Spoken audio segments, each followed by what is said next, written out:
Alors, chers amis d'Art et Cloître d'ici et d'ailleurs, merci pour votre fidélité et votre soutien à nos programmes, pour votre présence aujourd'hui à la Chartreuse ou derrière vos écrans. Je vous souhaite d'abord une belle et heureuse année 2023. Je vous souhaite d'être attentifs à toutes les petites pépites de beauté et de bonheur que nous avons autour de nous, à trouver du sens dans tout ce que vous faites et à pouvoir le partager avec vos proches parce que vous êtes des gens formidables. Alors, nous poursuivons notre programme autour de ce thème, influence graphique, poétique ou spirituelle d'Orient vers l'Occident et inversement, lignes arabesques à plat, vide, manga. Après avoir vu l'influence du Japon sur les peintres du 19e et 20e siècle à travers les collections d'estampes, puis l'influence orientale avec les sources d'inspiration de l'architecte anglo-irakienne Zaha Hadid, nous allons aborder aujourd'hui l'influence de la Chine dans les arts décoratifs en Europe. À l'heure où nous regardons la Chine comme une source de pandémie et d'inquiétude, il est intéressant de se pencher sur l'engouement pour cette culture, sa sagesse et son raffinement dès le XVIIe siècle en Europe. À la suite de la visite diplomatique des ambassadeurs du royaume du Siam à Versailles en 1686, la cour de France, grâce à des relations diplomatiques intenses, puis les cours européennes, ont été prises d'une véritable fascination pour l'Extrême-Orient et la culture chinoise à partir de la seconde moitié du XVIIe siècle et tout au long du XVIIIe. Grâce aux nombreux voyages et aux échanges commerciaux et à l'importation d'objets de luxe, l'Europe allait découvrir une culture raffinée et jusque-là inconnue, au point qu'une véritable mode chinoise s'emparera de la société européenne. L'Europe allait désormais vivre à la mode chinoise.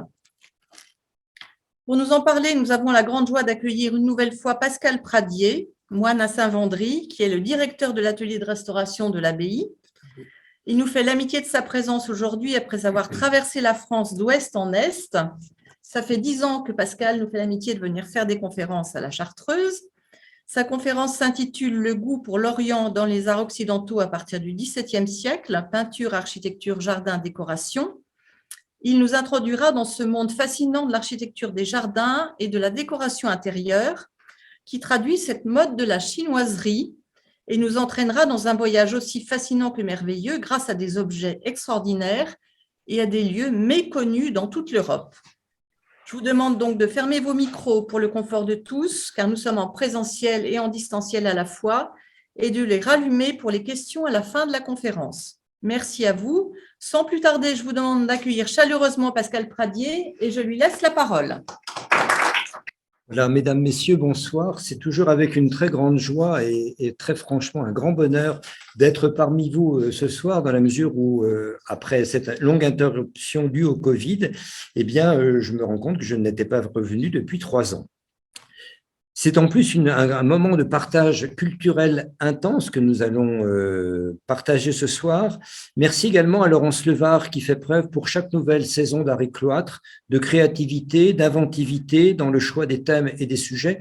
Et pour les présentiels, je vous demande de l'applaudir chaleureusement. Voilà, merci chère Laurence pour cette présentation. Vous avez dit l'essentiel de ma communication. J'espère que je ne vais pas faire de doublon après une si brillante présentation. Donc ce soir, je vous propose de partir ensemble pour un grand voyage aux confins du monde connu ou plutôt mal connu grâce à un vaste sujet de synthèse. J'aime bien les sujets de synthèse, donc c'est toujours un gros morceau à attaquer. C'est celui de l'influence de l'Extrême-Orient sur les arts européens.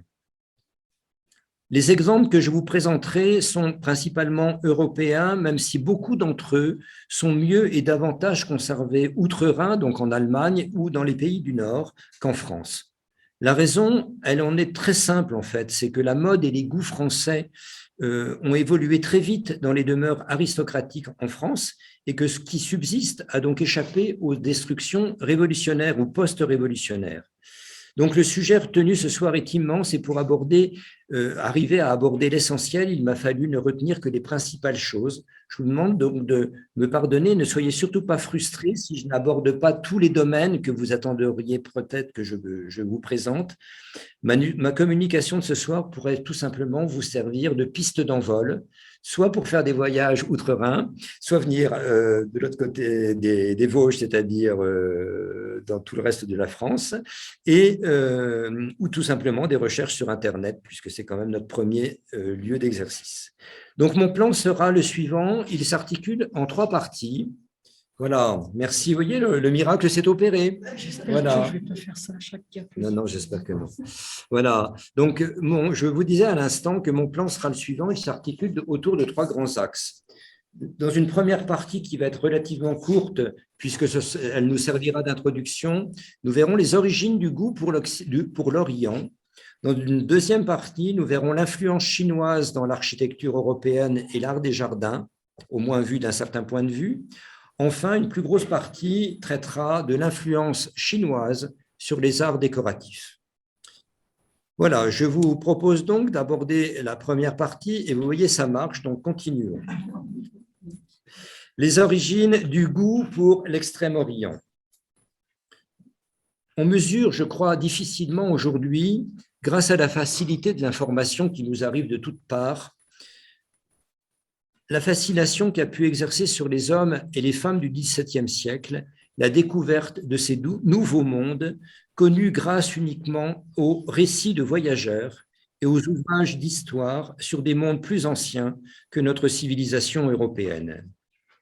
2 événements marquants sont à retenir. Le premier va nous emmener à la fin du XIIIe siècle et au début du XIVe siècle avec les récits du Vénitien Marco Polo et de son père, qui lui-même, avant son fils Marco, avait entrouvert une porte sur la Chine et l'Empire mongol. Et c'est grâce à son récit intitulé « Le devisement du monde », devisement, ça veut dire la description, ou Monde des merveilles, ou le livre aussi des merveilles. Là, vous avez un cliché d'un manuscrit de la Bibliothèque nationale à Paris. Grâce à ce devisement du monde, eh bien, il conduit le voyageur, plutôt le lecteur, de Venise, regardez le voyage à une époque où il n'y a pas d'avion, de Venise à Bagdad, puis à la Mongolie intérieure, jusqu'à Chengdu, le nord-est de la Chine, qui est à l'époque la capitale, avec un retour au bout de 24 ans, ce n'est pas 24 heures, hein, c'est 24 ans, par le Vietnam, Sumatra, le détroit d'Ormuz, la traversée de l'Iran, puis l'arrivée à Constantinople, la traversée de la Grèce, et enfin, retour au point de départ, à savoir Venise. Mais ce récit de voyage de Marco Polo pourrait également s'appeler le livre de Kubilai Khan, vous avez les dates, car il décrit l'empire du plus puissant empereur de l'histoire du monde. Ce livre écrit en français, donc le livre du devisement du monde ou le livre de merveilles, est écrit en français. Il était déjà très célèbre avant même sa première impression à Nuremberg en 1477 et il influencera les grands voyageurs dont vous avez un certain nombre de noms en dessous, tels que Henri le Navigateur, Vasco de Gama, qui sont des noms un peu connus, surtout Christophe Colomb, mais aussi tous les cartographes à partir du XIVe siècle. Car dites-vous bien qu'à partir du XIVe siècle, le monde s'ouvre, notre petit monde européen s'ouvre un peu sur des limites plus grandes et cherche à représenter, à défaut d'une map monde, au moins sur des cartes planes, eh bien, les limites du monde connu.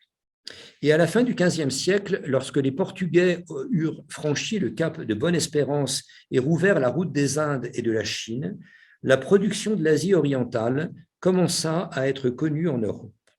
Mais c'est surtout avec l'établissement des premiers grands comptoirs hollandais en 1597, puis la création de la Compagnie des Indes orientales néerlandaises en 1602, que le commerce s'intensifia notamment avec une véritable inondation, et je crois que le mot n'est pas trop fort, une véritable inondation de porcelaine chinoise, elle-même décrite par Marco Polo à la fin du XIIIe et au milieu du XIVe siècle.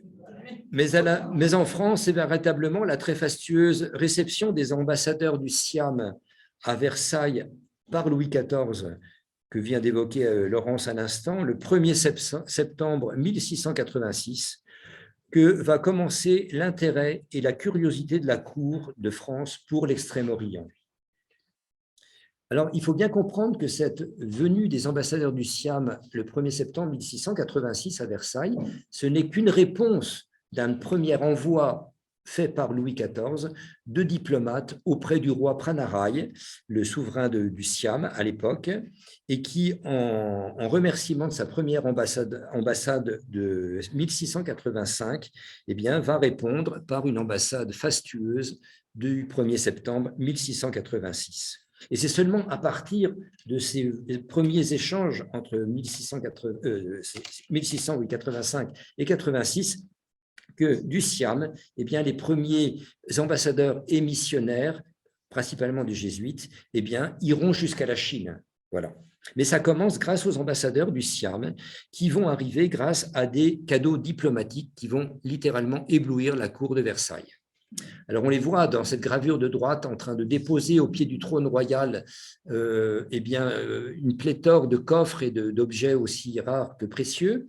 Et sachez qu'il existe encore dans cette très belle verseuse en argent qui est à gauche, eh bien, c'est un des rares objets qui a subsisté de l'ambassade de 1686, une verseuse en argent avec un décor de feuilles de bambou et qui est aujourd'hui conservée au château de Versailles.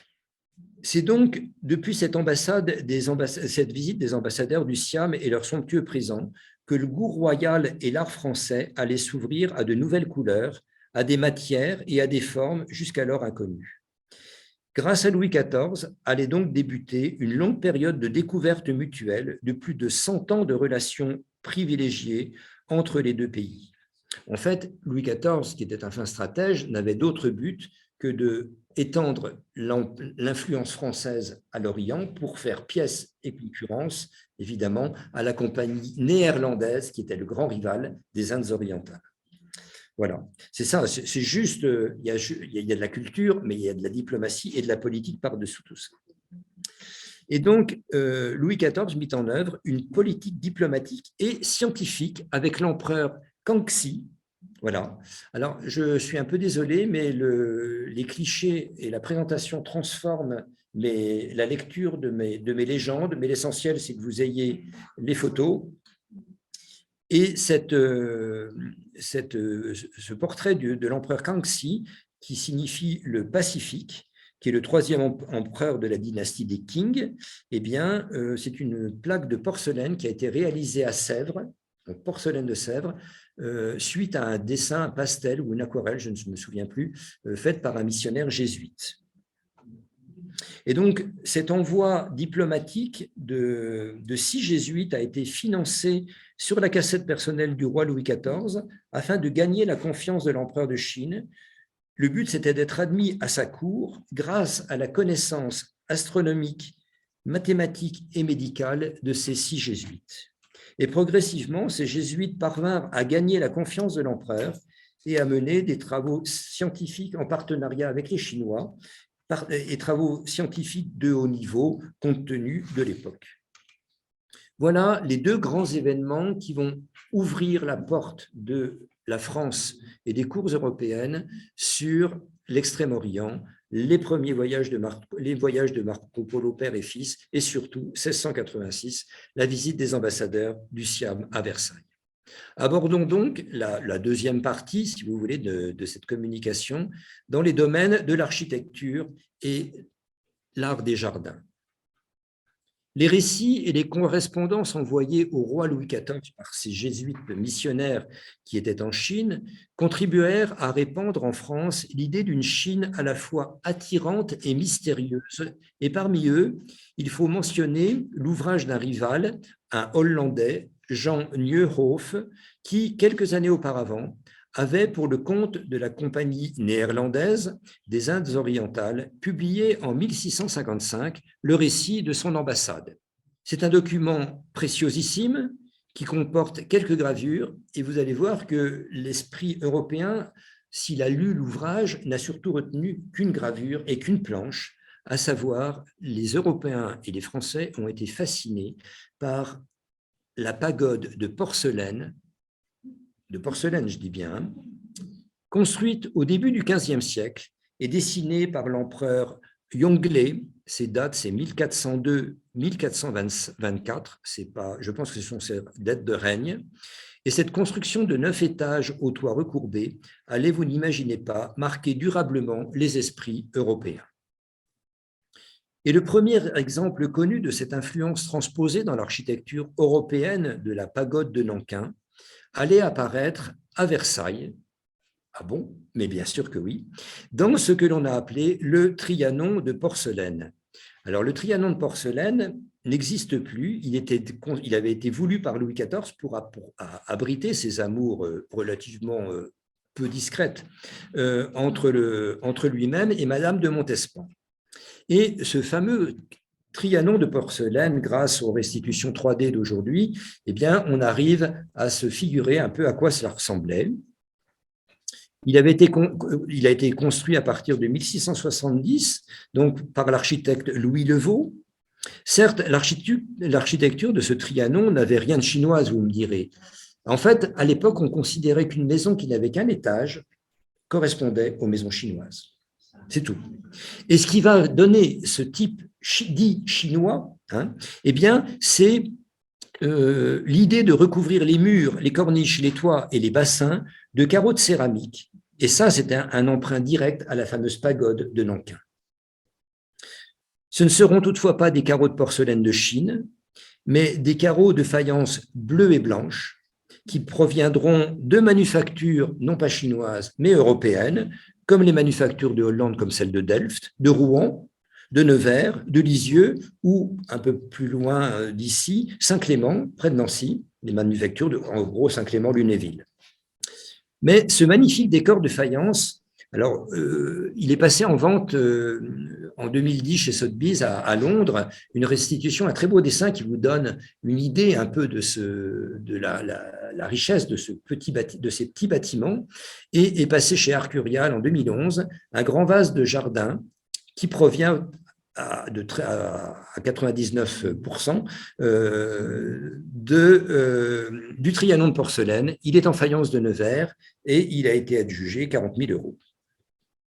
Et donc, ce magnifique décor de faïence n'était pas fait pour résister au temps, en fait, et ni aux intempéries françaises, et il sera démoli très exactement 17 ans plus tard, en 1687, et Louis XIV confiera un nouveau chantier d'un nouveau Trianon, cette fois, à l'architecte Jules Ardois-Mansart, pour devenir ce que nous connaissons aujourd'hui, le fameux Grand Trianon, encore connu sous le nom de Trianon de marbre.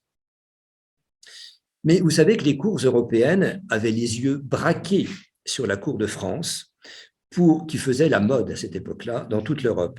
Et donc, les cours européennes se mirent à copier certaines réalisations royales françaises, même avec un décalage de plusieurs décennies. Du moment qu'on faisait du français, c'était une marque d'authenticité et de qualité. Et les deux exemples suivants tirent également leur inspiration de la pagode de Nankin et du Trianon de porcelaine. Et ce sont des précieux témoins, car ils existent encore aujourd'hui, en raison de leur décor dit de porcelaine, entre guillemets, parce qu'ils ne sont pas à l'extérieur, mais à l'intérieur. Et c'est ça qui les a conservés. Et le premier, c'est le château de la Favorite, c'est le Schloss Favorite, à Rastatt, donc à 10 km de Baden-Baden, donc c'est pas très loin d'ici, si vous avez envie de vous balader et de passer le Rhin. C'est 10 ans après le décès du margrave Louis-Guillaume de Bade. N'oubliez pas que c'était le filleul de Louis XIV. Donc, évidemment, il ne pouvait pas ne pas connaître le Trianon de porcelaine. Après le décès du margrave, son époux, que la margravine Sibylla Augusta fit construire après 1715 une résidence d'été non loin de la résidence principale et qui est restée intacte. Et le décor, le voici à l'intérieur, ces fameux carreaux de porcelaine de faïence bleue et blanche que l'on considère être chinois, mais qui sont typiquement européens, et qui conservent, voilà, qui ont été conservés parce qu'à l'intérieur. Voilà quelques détails. Et quand on regarde un grossissement de ce qu'on a sur les colonnes, eh bien, on voit bien que ça n'a quasiment rien de chinois, les décors. On voit des paysans ou des Français, peut-être un perroquet. Et à droite, on devine une espèce de grande tour. Ce n'est pas un moulin à vent, ça se veut peut-être être une pagode. Voyez. Mais c'est tout cela, c'est la Chine revue par des esprits européens. Plus tardif, mais dans l'influence, je crois que je dois avoir encore un cliché, vous voyez, à la manière du Trianon de porcelaine, eh bien, sont présentés encore au château de la Favorite, eh bien, deux superbes vases bleus et blancs qui étaient censés représenter, symboliser la porcelaine chinoise. Plus tardif, mais dans l'influence directe de ce que l'on vient de voir avec les deux exemples de Trianon et de Reichstag, c'est le Pagodenburg du Schloss Nymphenburg, du château des nymphes, de la montagne des nymphes à Munich. Vous allez me dire, ça n'a rien de chinois. Non, c'est très français. Il est construit entre 1716 et 1719 par l'architecte Joseph Effner, un Autrichien, mais qui, lui, avait été formé à Paris auprès de l'architecte français Germain Boffrand, qui travaillait, lui, Effner, travaillait pour l'électeur Maximilien Emmanuel de Bavière et qui allie dans son architecture extérieure un style assez proche, non pas du Trianon, mais du pavillon français à Versailles, enfin dans le domaine de Trianon, quoique postérieur d'une quarantaine d'années. Et l'on y trouve au rez-de-chaussée, on verra l'étage plus tard, eh bien, un décor fait comme le château de la Favorite, de carreaux de faïence bleue et blanche qui étaient censés symboliser l'art de la Chine. Quelle est la raison d'un tel engouement? En fait, la culture chinoise était considérée en Europe comme supérieure et plus raffinée que la culture européenne, notamment dans les domaines de la littérature, de l'architecture, des arts, de la philosophie et de la médecine. Mais surtout, on commençait à imaginer un monde, dans l'esprit européen, bien sûr, on commençait à imaginer un monde et un royaume qui n'existait que dans l'esprit des Européens. Ça, c'est capital à comprendre. Tout cela accru par le fait que l'Empire chinois allait se fermer peu à peu à l'Occident, sans parler de cette ville que l'on commençait à considérer comme mythique, puisqu'on commençait à l'appeler la cité interdite. Rien de tel pour rêver et fantasmer, mais nous en reparlerons tout à l'heure. De sorte que chacun, à son niveau, et surtout selon ses ressources, se mit à vouloir pour lui quelque chose de chinois dans sa propriété ou dans sa demeure.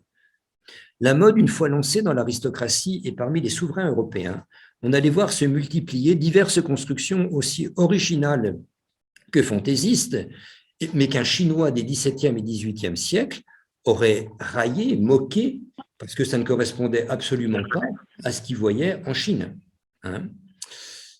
D'autant plus que ce que les Européens considéraient être de l'architecture dite chinoise était terriblement influencé par l'architecture rococo.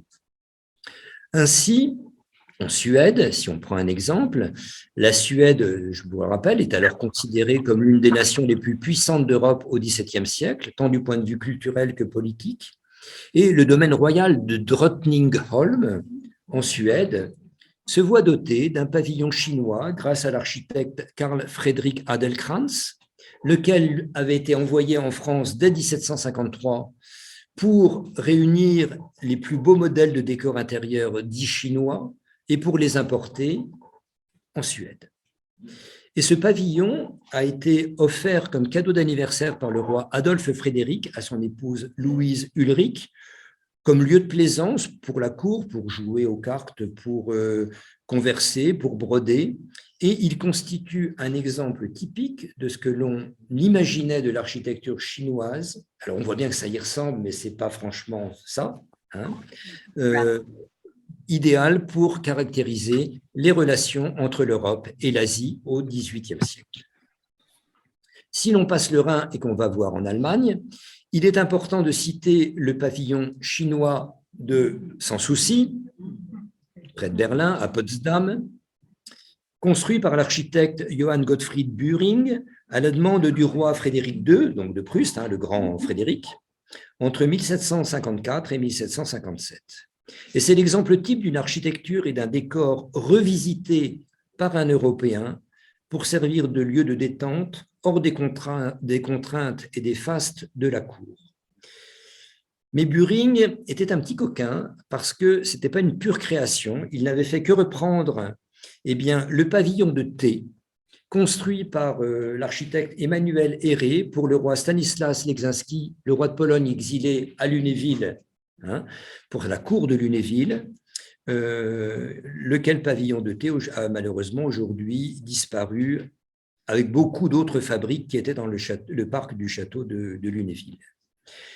Donc, si l'on revient au pavillon chinois de Sans Souci. L'édifice, qui a des alvéoles, s'ouvre sur l'extérieur et le toit en auvent est supporté par des palmiers, par des colonnes qui représentent des palmiers, à l'ombre desquels des personnages dorés en costumes exotiques jouent de la musique, tandis que d'autres boivent du thé ou du café. N'oublions pas en France le pavillon chinois de l'Isle-Adam, exemple rarissime qui a été conservé, l'Isle-Adam, juste au-dessus de Paris, dans l'Oise, édifié entre 1781 et 1785 à la demande de Pierre-Jacques Bergeret de Grandcourt pour orner le parc de son château de Cassan.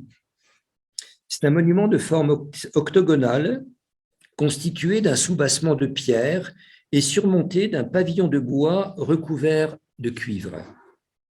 Il est très intéressant parce que au rez-de-jardin, donc dans le soubassement en pierre, eh bien vous avez pour l'été ce qu'on appelle une salle fraîche à colonnes, au centre de laquelle vous aviez un bassin qui était destiné à réguler les autres bassins autour et la pièce d'eau qui est au fond, dont on voit à travers l'ouverture une espèce d'étang. Si l'on s'intéresse également aux architectures dans les parcs aristocratiques ou princiers en Europe, il importe de préciser avant tout que dans l'esprit du XVIIIe siècle, lorsqu'on parlait de jardin chinois, le sens était totalement différent de celui qu'on peut imaginer aujourd'hui. En effet, et c'est là où c'est très intéressant, un jardin était dit chinois uniquement en raison de la présence d'une ou de plusieurs fabriques, traduisez petite construction, d'inspiration chinoise, à partir du moment où on renonçait au principe du jardin français et donc au principe du jardinier de Versailles, André Le Nôtre. Ce n'est qu'un peu plus tard que l'introduction d'eau, de rochers, de cascades, de cascatelles, qui se fera en France grâce et qui caractérisera pour le coup vraiment le jardin chinois, se fera grâce à la relation du missionnaire jésuite, le frère Jean-Denis Attiret, sur les jardins de plaisance de l'empereur de Chine. Et cette relation du jésuite a été écrite en 1743, publiée à Paris en 1749. Aussi, et parmi ces fabriques les plus emblématiques qu'on considérait, et vous allez voir qu'on rejoint la pagode de Nankin, eh bien, on considérait emblématique d'avoir une pagode dans son jardin ou dans son parc. Et c'est comme ça qu'on va voir se multiplier quelques grands exemples de pagodes, dont plusieurs exemples uniques et exceptionnels sont aujourd'hui encore conservés et qui, selon la définition du jardin chinois que je viens de vous donner à l'instant, donnaient son caractère à un jardin dit chinois. En 1700, 3 exemples. Le premier, en 1762, Sir William Chambers, on va en Angleterre, achève en cadeau pour la princesse Augusta de Saxe-Gotha-Altenburg, la fondatrice, je vous le signale, des jardins botaniques de Kew, qui sont à l'ouest de Londres, une grande pagode de 10 étages qui s'élève à près de 50 mètres de haut. Et au moment de sa construction, elle était considérée tellement inhabituelle que les gens, en fait, venaient la voir avec l'idée de se dire on va peut-être la voir s'écrouler. Non, mais sans blague, parce qu'en fait, c'était tellement fantastique, si vous voulez, qu'on on pensait qu'à la prochaine tempête, ça n'allait pas tenir le coup. Et pourtant, Chambers avait étudié l'architecture orientale en Chine, mais lorsqu'il conçoit la pagode de Kew, il en ignore encore les règles. Ce qui explique pourquoi une pagode chinoise doit avoir un nombre impair d'étages, là il y en a 10, et elles sont traditionnellement de 7, les 7 étages sont censés représenter les 7 étapes vers le ciel. Et la grande pagode de Kew c'est vraiment l'exemple type de la première reconstruction et de la fascination pour les pagodes d'un bâtiment chinois en Europe à cette époque, si tant est qu'on considère que l'Angleterre soit dans l'Europe. On ne va pas réveiller de vieilles querelles. Le deuxième exemple, 3 ans plus tard, le Premier ministre de Louis XV, le duc de Choiseul, fait agrandir et modifier les jardins du domaine de Chanteloup, c'est près d'Amboise, qu'il venait d'acquérir en 1761. Et tombé en disgrâce en 1770, il se retire à Chanteloup et, comme il n'a rien d'autre à faire, il fait construire en 1775 une pagode directement, cette fois-ci, inspirée de celle de Kew, qui s'inspire elle-même de celle de Nankin, par l'architecte français Louis-Denis Le Camus. C'est un monument un tout petit peu moins haut que Kew, qui ne fait que 44 mètres de haut, et qui est supporté par un péristyle de 16 colonnes, à l'intérieur desquelles il y a 16 piliers, et chacun des étages est construit en coupole. Vous voyez, c'est quand même un superbissime monument, hein. Avec un escalier exigu et incliné qui monte jusqu'au sommet. Alors, l'escalier du premier et du deuxième étage sont en pierre, au moins le premier étage, et après, pour moins alourdir, on a des escaliers en bois. On pourrait également parler, comme troisième exemple, des deux pagodes très connue quand même, celle de Munich, du jardin anglais de Munich, qui est vraiment, elle, à mon avis, la plus chinoise dans son architecture, sa représentation. Là, c'est un cliché d'hiver, mais si vous allez à Munich l'été, en fait, comme c'est dans le jardin chinois, un grand parc chinois, eh bien, vous avez un café et voilà, et c'est là où vous allez prendre un thé ou un café ou une bière. Et donc, vous avez l'exemple de Munich, et puis en Russie, Oranienbaum, hein, ça veut dire l'oranger, vous savez, toutes deux construites au XVIIIe siècle, dans le sillage des deux précédentes et de celle de Nankin que nous venons d'évoquer. Mais le plus étonnant dans cette mode qui se répandait dans les milieux privilégiés européens, c'est qu'en plus d'avoir quelques fabriques, et notamment principalement des pagodes, eh bien, on n'allait pas hésiter à certains endroits, vers la fin du XVIIIe siècle, à reconstituer un village modèle chinois. C'est ça qui est assez extraordinaire, que l'on s'est très vite attaché à appeler village Mulan, hein, peut-être en souvenir de l'héroïne chinoise Hua Mulan, dont il y a eu plusieurs films. Et tout comme Marie-Antoinette va créer sa ferme de Petit Trianon, avec sa ferme modèle, on pourrait caractériser ainsi, eh bien, dans certaines cours d'Europe, eh bien, on va avoir un village chinois. Et alors, puisque je viens d'évoquer un instant Marie-Antoinette à Trianon, eh bien, vous vous souvenez qu'en 1774, Louis XVI offre à la reine, à son épouse, le domaine de Trianon. Marie-Antoinette voudra très vite, parce que c'est vite la mode, à partir des années 1770, un jardin anglo-chinois. Et en 1776, eh bien, elle va se décider à construire un jardin, ce qu'on appelle un jardin de bagues pour le jeu de bagues chinois. C'est-à-dire qu'elle va constituer, ce n'est pas franchement un village, c'est un regroupement de différents pavillons qui se touchent, hein. Là, on a une aquarelle de, je crois, Bergeret, ou je ne sais plus son nom, Châtelet, je ne sais plus, parce que c'est caché, là, on ne voit pas, mais ce n'est pas grave. Et alors, le jeu de la bague, en fait, c'était appeler ça un manège. On le voit au premier plan, là, sous une forme de grand parasol, eh bien, vous avez des sièges qui tournent. Voilà, et puis on était assis sur des pans qui faisaient la roue, sur des dragons. Voilà le premier exemple de simili-village chinois lancé par Marie-Antoinette à Trianon et qui très vite a été démoli pour passer à autre chose. Là où c'est plus intéressant, pardon, c'est qu'à partir de 1781, le landgrave Friedrich II de Hesse-Kassel fait construire au bord du lac de Wilhelmshöhe, c'est-à-dire que près de Kassel, hein, un village chinois. Alors, beaucoup de bâtiments ont été démolis. Ce que vous voyez à l'écran, c'est ni plus ni moins un plateau en porcelaine du XVIIIe siècle qui représentait ce village chinois. Et ce qui est très intéressant, c'est que sur les 13 fabriques, enfin sur les 21 qui étaient conçues, enfin qui étaient prévues plutôt, 13 seulement ont été réalisées. Et si vous regardez à droite, il y a un grand sapin là, et tout de suite à gauche du sapin, vous avez une espèce de petit temple, de petit bâtiment rond en circonférence avec des colonnes. Eh bien, c'est un des rares qui existe encore. Voilà, de ce village Mulang de Wilhelmshöhe.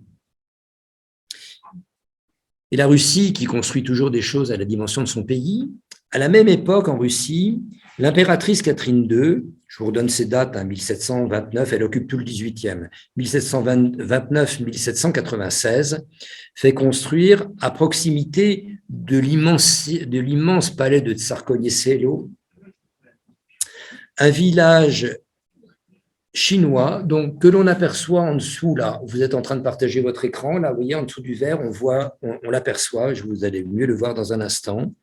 Un village chinois dont elle confie la réalisation à deux architectes, un Italien et un Anglais. Un village chinois vu de drone, là, si ça peut être intéressant, conçu de 18 maisons chinoises, dont seules 10 seront réalisées, ainsi qu'un théâtre chinois qui a été détruit en 1941 et qui n'a pas été reconstruit. Et alors, il s'inspirait, là c'était plus intéressant parce qu'il s'inspirait de la collection, pour la réalisation des bâtiments, de la collection personnelle de l'impératrice, de sa collection de gravures chinoises. Regardez, on se croirait en Chine avec un ciel russe. Et alors, ce qu'il faut bien comprendre, c'est qu'il était un peu isolé du parc de Tsarskoye-Selo et il y avait des canaux autour et on accédait à ce village chinois par des ponts. Vous voyez ? Voilà. 3 ponts mènent au village. Il y a le pont des dragons, avec 4 dragons ailés aux angles. Le grand pont chinois qui est construit en 1785 avec des vases en granit rose imitant des branches de corail. Admirez le raffinement. Et le pont en croix, c'est celui que vous voyez, hein, il fait une croix, de 1779. Et en fait, ce village chinois va être abandonné progressivement à la mort de la tsarine en 1796, et il sera restauré tout au cours du 19e, parce qu'on le considérait vraiment comme emblématique de cette mode de la chinoiserie en Russie, et ce qui explique pourquoi il est si admirablement conservé et visitable aujourd'hui si vous allez à Tsarskoye-Selo.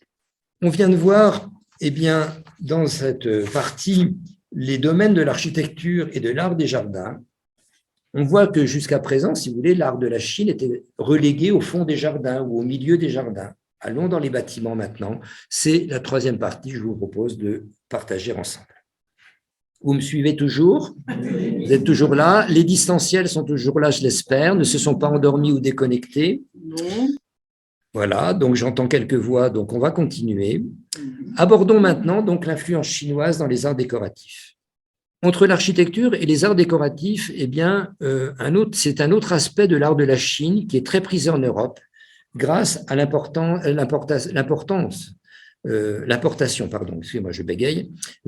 massive dès le XVIe siècle de porcelaine. Alors cette fois-ci, des porcelaines, ce n'est pas des carreaux de faïence qui viennent des manufactures d'Europe, hein. Des vraies faïences chinoises, les fameuses mythiques porcelaines bleues et blancs, bleu avec ce bleu si particulier au bleu de cobalt. Et rappelez-vous que c'est dans cet esprit que Louis XIV avait voulu réaliser le Trianon de porcelaine. Et en effet, à une époque où l'Europe n'avait pas encore découvert le kaolin, ça va être très tardif, hein, pour nous, la porcelaine chinoise exerçait mais une véritable fascination sur les esprits. Et c'est la raison pour laquelle je ne résiste pas à vous emmener un instant au Portugal, à Lisbonne, au palais Marquês de Abrantes.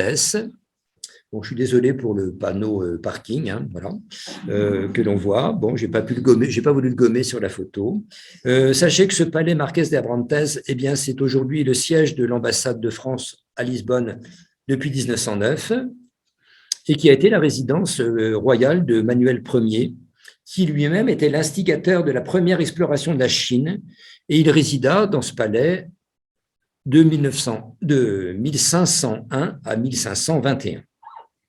Puis le palais passe à la famille des Lancastre, rien à voir avec les Anglais, de célèbres collectionneurs d'objets importés de Chine, et qui va entreprendre des travaux d'embellissement assez conséquents à l'intérieur de ce palais. Et dans un tout petit salon qui est très petit parce qu'il fait 4 mètres de côté, mais qui n'est pas plat quant au plafond, mais dont le plafond est une pyramide à 4 côtés de 7,50 m d'élévation, eh bien, la pyramide est décorée. Alors, heureusement que vous êtes assis, mais regardez comme c'est beau. C'est absolument fascinant. Vous avez accroché avec une subtile disposition, hein, 261 plats et assiettes bleu-blanc, et qui, à mon avis, sont les plus anciennes d'Europe, parce que les plus anciennes sont du XVIe et du XVIIe.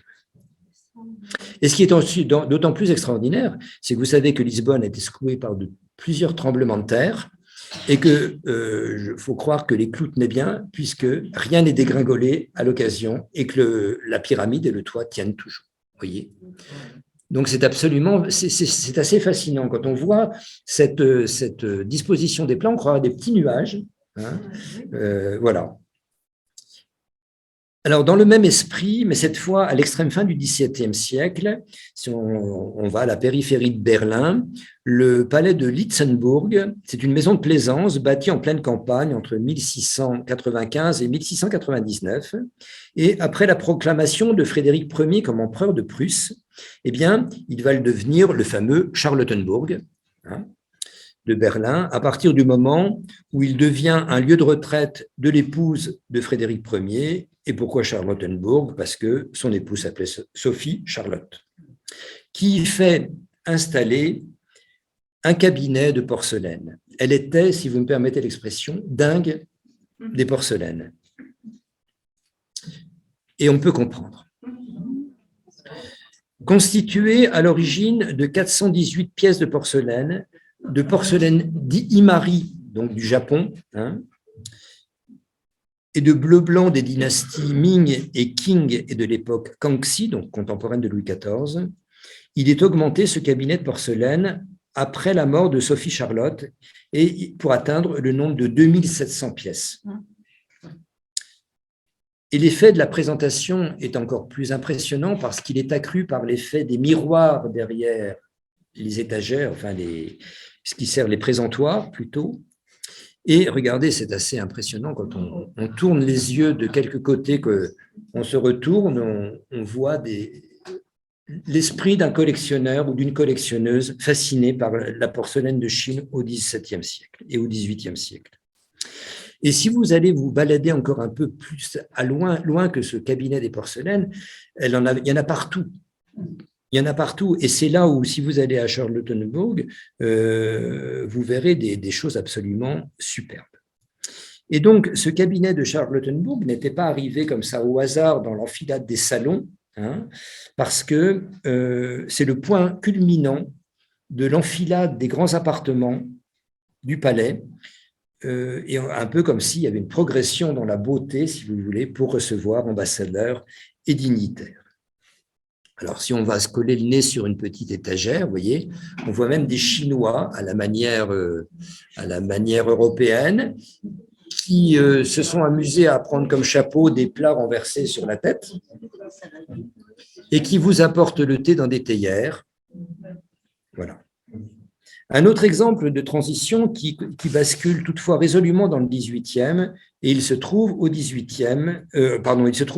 en Suède, au château de Thurholm, reconstruit en 1728. Au début, c'est une place forte, un peu très, très austère. Là, telle qu'on la voit dans sa reconstruction du XVIIIe, c'est encore un peu austèrement suédois, mais ça s'allège en qualité.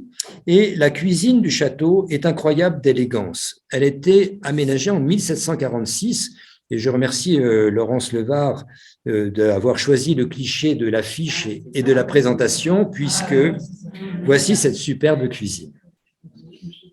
Et ce n'est qu'une cuisine. Et elle est entièrement peinte en bleu et blanc par l'artiste Carl Friedrich Engelkrona, qui y fait figurer mandarins, palais, pagodes et oiseaux. Et plus de 600 porcelaines bleues et blancs, hein, viennent en écho du décor des murs, hein, et des boiseries qui sont elles-mêmes traitées en faux marbre, bleu et blanc. Et il faut savoir que ce n'est qu'une cuisine d'apparat, où on ne cuisinait pas. Elle était juste destinée, comme le cabinet de Charlottenburg, à impressionner les hôtes du château qui étaient reçus par la famille Bilke, à qui appartenait le château au XVIIIe siècle. Voilà un petit détail, et du décor du fond et du décor des étagères. Parce que même si vous regardez, la tranche des étagères est décorée et peinte. Et si vous aimez le style gustavien suédois, eh bien, on est en plein dans ces très belles harmonies de gris bleu et blanc. Une fois le goût des élites européennes conquis, la séduction de la mode allait s'emparer avec la même frénésie des autres classes de la société, la moyenne aristocratie et la grande bourgeoisie. Aussi, je vous propose dans un premier temps d'étudier ensemble par quel vecteur cette mode est parvenue à s'emparer de ces deux classes sociales et ensuite quelles furent, toutes classes confondues, les principales réalisations artistiques en Europe. Mais afin de bien comprendre comment ce phénomène de la chinoiserie s'est répandu, il importe de se rappeler le rôle essentiel qu'a joué dans la société de l'Ancien Régime la corporation très puissante des marchands merciers, qui ne sont rien d'autre au XVIIIe que des marchands dont certains vont se spécialiser au fur et à mesure. Alors, certains étaient spécialisés dans les tissus, d'autres dans le mobilier, d'autres dans des choses plus ordinaires, mais au fur et à mesure, on va en voir quelques-uns avec des grands noms qui vont émerger et qui vont devenir ni plus ni moins des marchands d'objets d'art et qui vont se spécialiser dans l'importation de ces objets de luxe, en fait. Voilà. Et c'est ça qui est très intéressant. C'est qu'on voit progressivement apparaître, là je parle de Paris, eh bien, ils sont la plupart du temps basés dans la rue du Faubourg Saint-Honoré, la rue Saint-Honoré à Paris, mais en même temps, ce qu'il faut bien comprendre, c'est que ces hommes étaient, on dirait aujourd'hui, des influenceurs. J'aime pas le mot parce que on a tout sous le mot d'influenceur, mais c'était des gens qui vont provoquer les tendances, qui vont devenir des incitateurs, vous voyez, tout ce qui va être à la mode, mais ils avaient un goût, une idée du génie, si vous voulez, qui faisait qu'ils arrivaient, par la qualité des objets qu'ils arrivaient à se procurer et à importer, à faire vouloir pour qu'on l'achète. C'est le principe du bon commerçant, si vous voulez. Mais en même temps, toutes ces merveilles qui vont déferler sur l'Europe, eh bien, c'est grâce à ces marchands merciers. Parce que quand le nom en lui-même a l'air quelque chose d'un peu péjoratif, eh bien non, pas du tout. Eh bien, ce sont des entraîneurs, je dirais, et qui vont accélérer même l'évolution des styles, des modes, tout en tenant habilement leur clientèle en haleine, en leur disant « je peux vous avoir ça, il va falloir attendre 2 mois, 3 mois que ça vienne de Chine, ou 6 mois, mais vous l'aurez ». Et en plus d'être d'habiles commerçants, eh bien, ils étaient en même temps des créateurs. Et on le verra tout à l'heure, parce qu'ils ont réussi en sélectionnant des objets déjà magnifiques de Chine, hein, bien sûr, en sélectionnant des objets par eux-mêmes déjà magnifiques, de les transformer, et vous verrez de quelle manière tout à l'heure. Alors, on a plusieurs noms qui apparaissent dans nos marchands merciers. Qu'est-ce que je vous ai proposé? Là, j'en ai 2, mais il y en a plein d'autres. On a Martin-Éloi Lignereux, on a Lazare Duvaux, c'est un grand nom à retenir, Duvaux, D-U-V-A-U-X. Lazare Duvaux, lui, il va avoir quasiment toute la cour, il va fournir les filles de Louis XV pour leur château de Bellevue, la dauphine Marie-Joseph de Saxe va aussi lui commander énormément de pièces, mais il y a un nom sur lequel il faut s'arrêter, c'est Edme François Gersaint. Edme François Gersaint, eh bien, ses dates, c'est 1694-1750. C'est un des plus célèbres marchands merciers parisiens.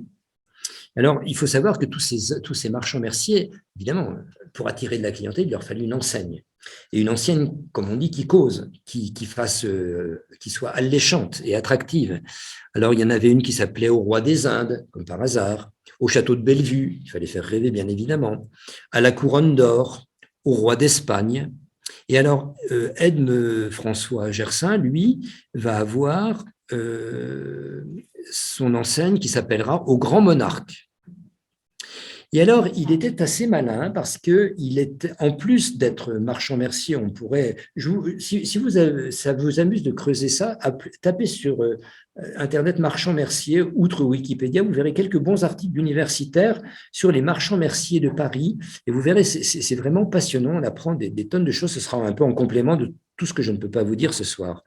Et donc, ce qu'il faut savoir, c'est que Edme François Gersaint était ami, il avait un ami très proche qui était le peintre Jean-Antoine Watteau. Et en fait, Watteau, il va lui demander de lui peindre, ça c'est un coup de génie, comme peu de marchands merciers ont pu avoir, il va lui demander de peindre une grande toile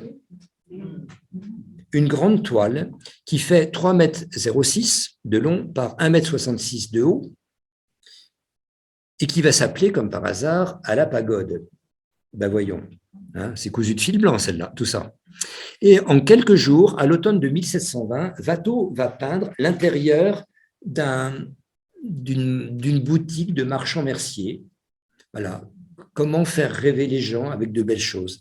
Et cette grande toile, c'est là où ça tient du miracle, les chers amis, c'est que cette grande toile va être accrochée sur la façade de la maison de Edme François Gersaint pendant 15 jours. Le tout Paris a couru. C'était la dernière merveille à venir voir, vous en doutez bien. Et puis, au bout de 15 jours, une fois que tout le monde se soit précipité, eh bien, dans sa boutique, elle va être décrochée. Edme François Gersaint, qui est tout à fait conscient que c'est une toile très intéressante de son ami Watteau, eh bien, va la vendre à un conseiller du Parlement de Paris, et qui après la revendra, etc., et qui finalement aboutira en 1744 entre les mains de Frédéric II, Frédéric le Grand de Prusse, ce qui explique pourquoi aujourd'hui elle n'est pas conservée au Louvre, mais à Charlottenburg. Voilà. Et en 1740, eh bien, Gersaint se présente, si on regarde, on a encore son catalogue, il se présente comme, écoutez bien, vendant toutes sortes de quincailleries. Ce n'est pas de la quincaillerie, de la quincaillerie, parce que c'est clinquant. Hein.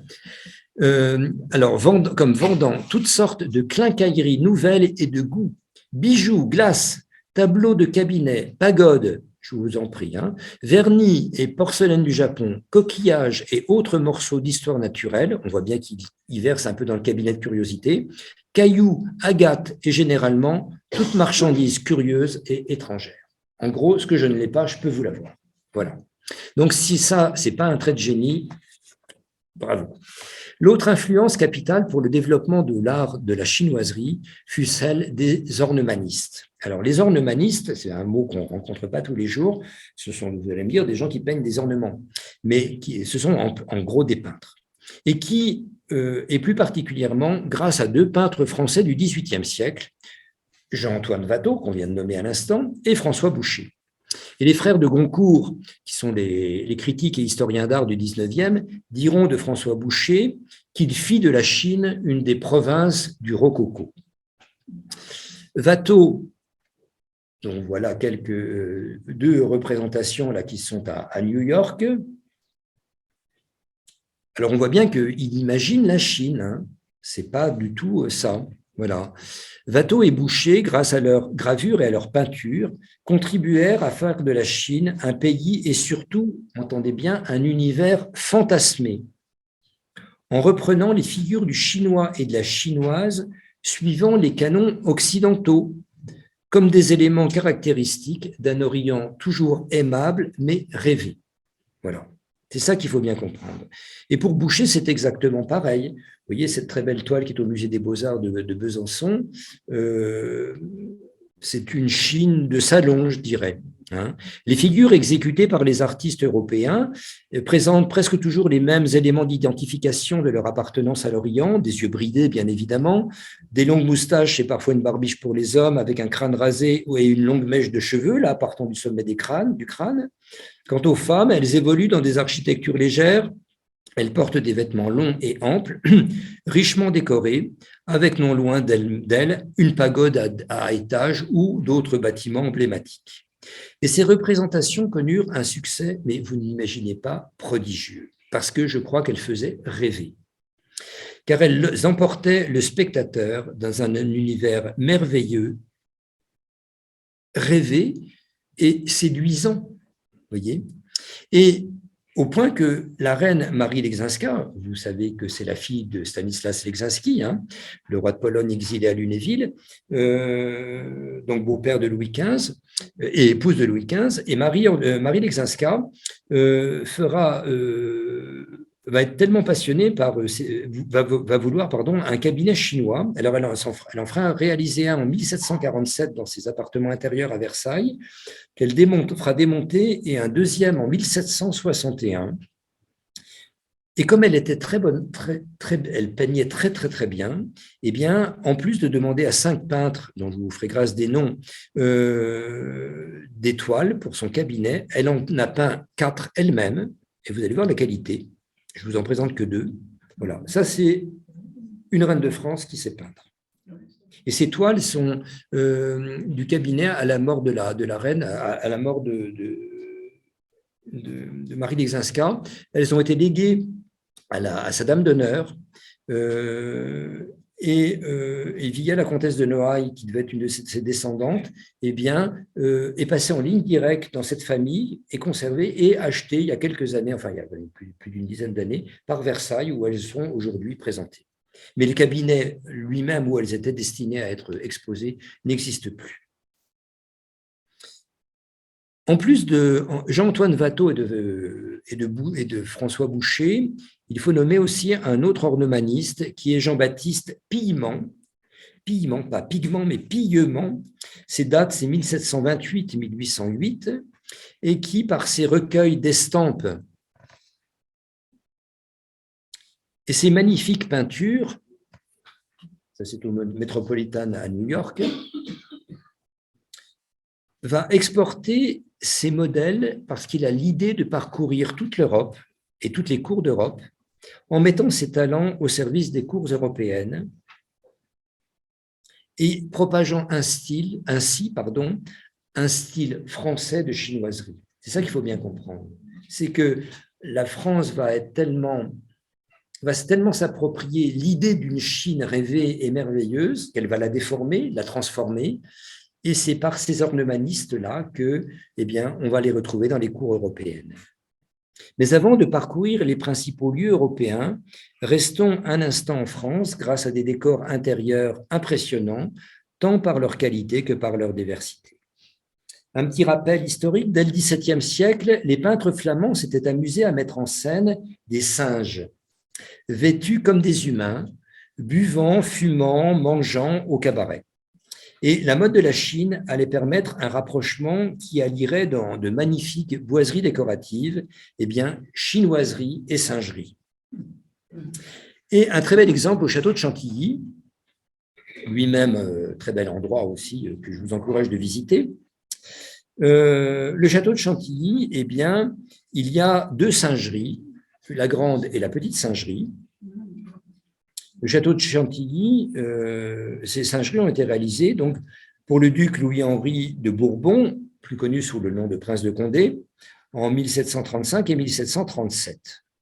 Les 2 singeries de Chantilly constituent, en plus de celles du château, alors voilà, à l'intérieur des singeries, vous voyez, on retrouve bien l'influence de Jean-Baptiste Pillement. Et ce qui est très intéressant surtout, c'est qu'elle constitue, en plus de celle du château de Champs-sur-Marne, que l'on verra tout à l'heure, pour le duc de la Vallière et de l'hôtel du cardinal de Rohan-Soubise, un témoin unique, celle de Chantilly, je dis bien, et très précieux du fait de la disparition de plusieurs d'entre elles dans des châteaux français qui ont été, la mode étant passée, soit démolis, soit non entretenus, soit carrément abîmés au moment de la Révolution. Si l'on revient à Chantilly, le décor englobe toute la pièce et s'étend sur 6 panneaux de boiserie avec des lambris-bas. Il y a 3 portes à double vantaux et le plafond. Plusieurs lectures sont possibles. Alors, vous pourriez me dire de qui est-ce? Les 2 de Champs-sur-Marne et de l'hôtel de Rohan-Soubise sont du peintre le peintre animalier très inventif et très imaginatif, j'allais dire, Christophe Huette, hein, Huet, et on n'a pas aucune certitude sur celle de Chantilly, mais on lui attribue avec une forte probabilité, parce qu'elles sont tellement similaires des autres que, voilà. Et alors, qu'est-ce que cela représente? Eh bien, c'est un peu à plusieurs lectures possibles, hein. Ça peut être une évocation des 5 sens, ça peut être une présentation des 4 parties du monde aussi, enfin, des 4 grands continents connus de l'époque, avec à chaque fois un petit clin d'œil au prince de Condé, puisque ces 2 singes habillés en livrée, qui sont les livrées des Condés, Amarante et ventre de biche, on dit pas jaune et rouge, on dit amarante pour le rouge et ventre de biche pour le jaune. Vous voyez, on les voit bien là. Ces 2 petits macaques insolents, et qui peuvent représenter aussi une évocation des arts et des sciences, sans parler de l'art sans parler de l'art de la guerre et de la chasse. Un autre exemple de l'envahissement de la chinoiserie dans les demeures princières ou aristocratiques réside aussi dans la multiplication des salons chinois. Puisque nous venons de parler de l'ornemaniste Jean-Baptiste Pillement, commençons par le château d'Arouet, que vous connaissez, hein, qui n'est pas très loin de Nancy. Énorme maison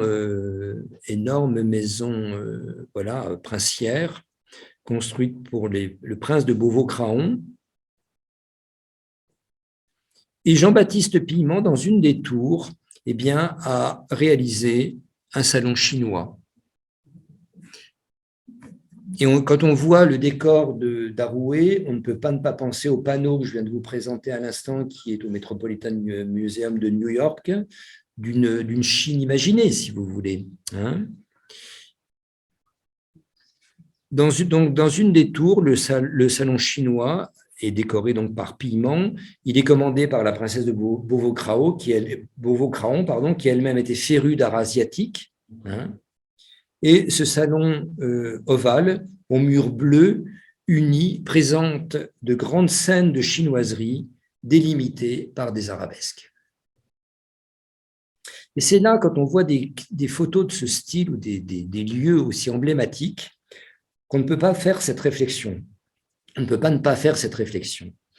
Ce développement de parois peintes, de couleurs pâles, vertes ou bleues, dans les décors européens, est en parfaite harmonie déjà avec le ton des porcelaines de Chine, le fameux bleu ou le vert céladon. Ces tons très doux qui symbolisent dans l'esprit du XVIIIe ces lointains indéfinis.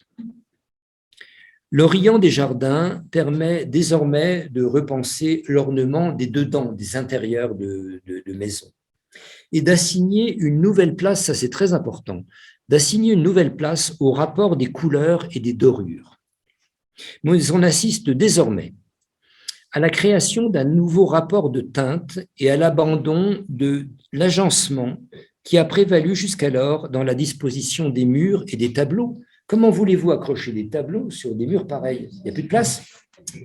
Le mur est un décor et un tableau à lui tout seul.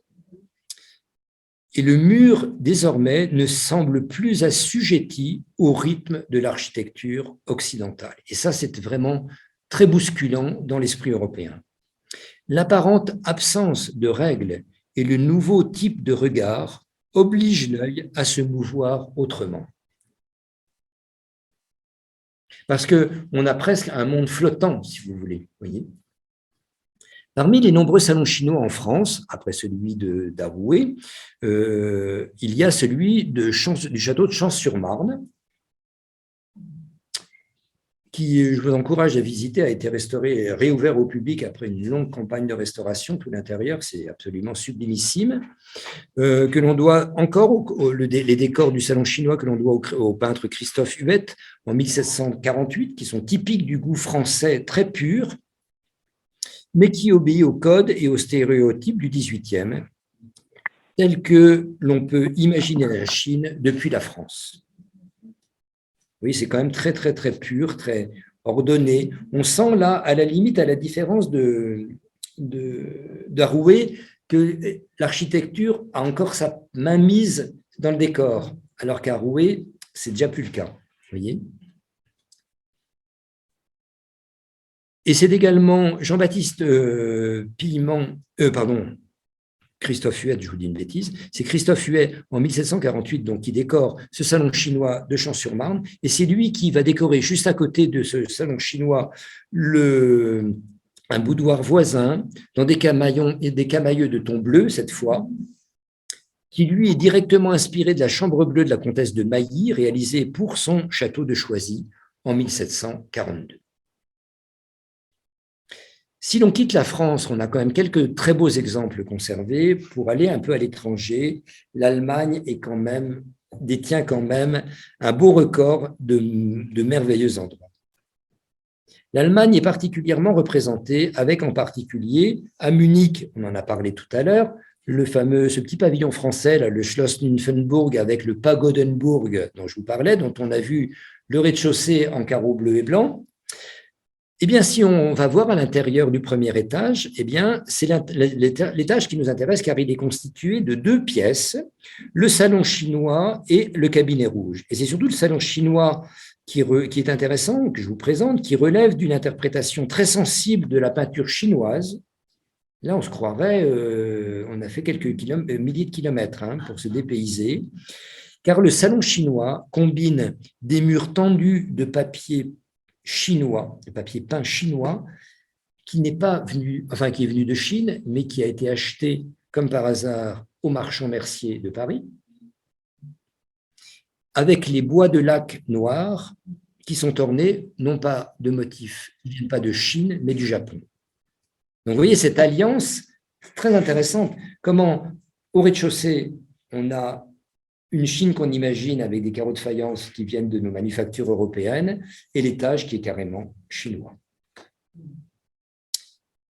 Le cabinet chinois de l'ancien château de l'Ermitage à Bayreuth, le Altes Schloss, le vieux château, offre 20 ans plus tard, en 1739, un décor particulièrement intéressant pour le thème qui nous occupe. C'est le cadeau du margrave Frédéric à son épouse Wilhelmine, et parce que le petit château devient pour elle et un lieu de résidence d'été et en même temps un ermitage, au sens de lieu de retrait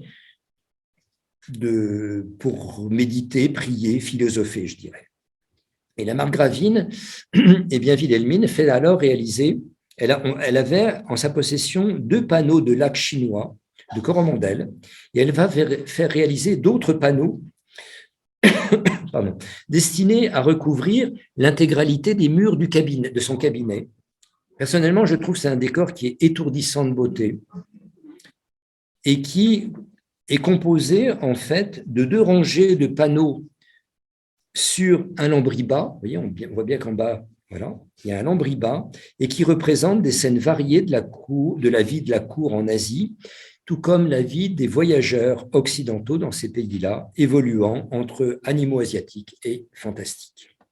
Vous voyez comment, au fur et à mesure, en Allemagne, on voit, et on va le voir progressivement s'installer dans les décorations intérieures, le style français va être carrément abandonné pour devenir vraiment l'importation de murs, je dirais de murs chinois presque.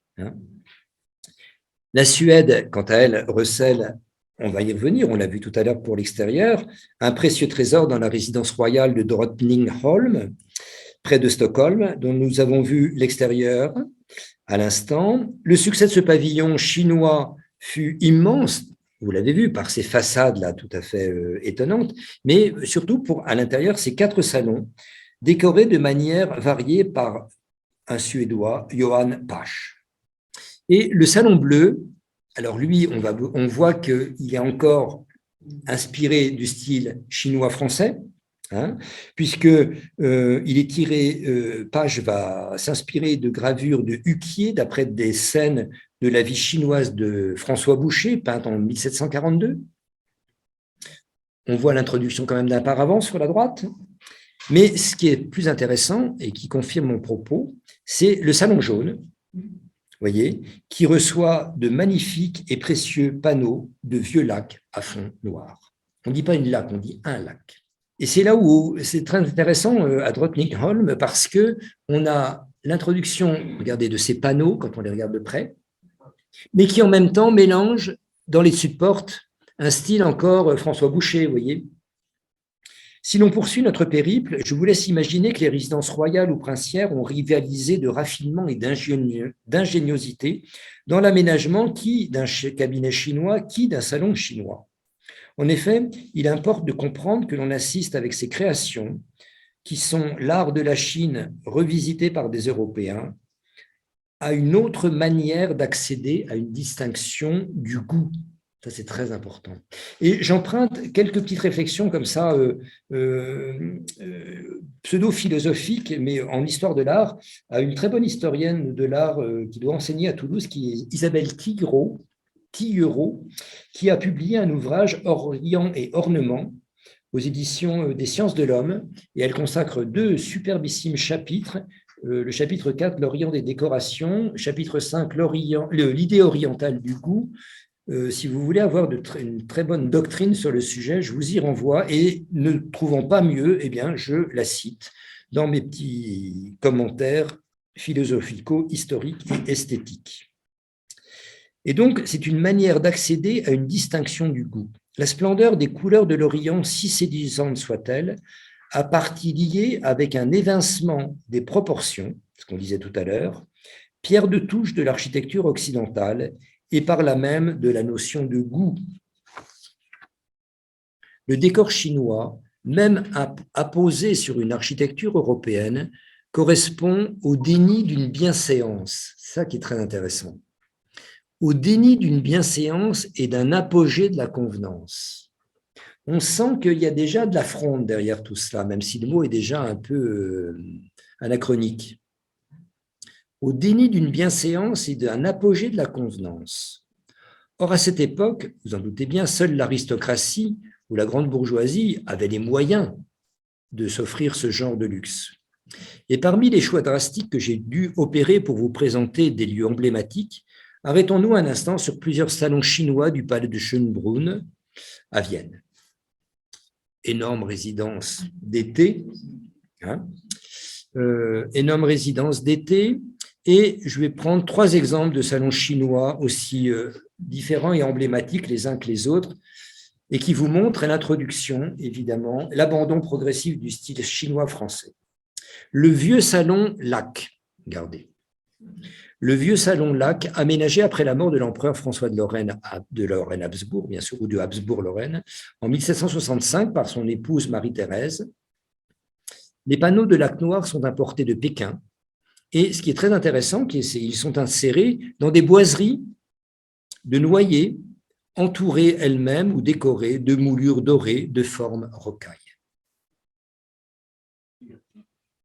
Ça, c'est assez emblématique, je trouve, d'un décor très chargé, certes, mais incroyable, je trouve, de beauté. Un autre endroit, parmi les 1441 pièces de Schönbrunn, on a l'embarras du choix, ce petit cabinet circulaire, mais qui est tellement circulaire qu'il vous en donnerait presque le tournis par sa décoration, alors qui allie, on fera abstraction du superbe plancher en marqueterie, et qui allie à la fois des panneaux de lac, des dorures de style rocaille et des présentoirs de porcelaine Imari du Japon. Donc tout y est combiné de façon incroyable. 3e exemple d'un salon dit chinois, je dis bien dit chinois cette fois-ci, encore à Schönbrunn, c'est le salon de porcelaine. Le salon de porcelaine qui n'est pas en porcelaine. Regardez comme c'est drôle. Particulièrement original, ce salon de porcelaine a été aménagé vers 1763. Il servait à la fois de salon de jeu et en même temps de cabinet de travail de l'impératrice Marie-Thérèse d'Autriche. Et il présente non pas des porcelaines, comme c'était la mode un peu partout, ou comme il peut y en avoir dans le salon d'à côté à Schönbrunn, mais un ensemble de 213 petits panneaux peints à l'encre de Chine, d'après, comme par hasard, des modèles des peintres français François Boucher et Jean-Baptiste Pillement, à la manière, je dis bien, de plaques de porcelaine, fixées dans le mur, et, comble du raffinement, ces dessins sont réalisés par les enfants du couple impérial. Vous imaginez ? Un dernier exemple déjà bien avancé dans le 18e, alors que la mode commençait un peu à faiblir ou à passer en France, c'est en Russie le fameux palais d'Oranienbaum, à 40 km de Saint-Pétersbourg, qui ouvre sur le golfe de Finlande, et dont le pavillon est notamment avec son pavillon chinois. Et pour moi, je trouve que c'est vraiment l'apothéose du raffinement, parce que le cabinet de Jay, mais Jay égale, traduisez, pierre, de perles. Voilà. Le cabinet de Jay est un sublime exemple du style rococo, dont les murs sont entièrement recouverts. Tout le décor, ce sont des perles brodées sur une soie blanche. Le décor est incroyable de ce grand cabinet qui associe éléments rococo et motifs empruntés à la Chine, mêlant paysages fantastiques, oiseaux fabuleux, pagodes, dragons et guirlandes de fleurs. Et en fait, ce scintillement où on croirait du drap d'argent, ce ne sont que des perles. Et tout le décor est de perles de couleur. Vous imaginez que j'aurais encore beaucoup de merveilles à partager avec vous ce soir, mais il est quand même, à un moment donné, il faut bien dire stop. Hein, et permettez-moi, en guise de conclusion, et est-ce un petit côté d'amour-propre, mais pour au moins avoir la satisfaction d'avoir été presque complet, d'évoquer un dernier domaine des arts décoratifs avec vous, à savoir la question du fascinant mobilier. Mais ça pourrait nous occuper une conférence entière. Donc, je survole juste et on conclut ensuite. À savoir ce fascinant mobilier, lui-même composé de panneaux de laque.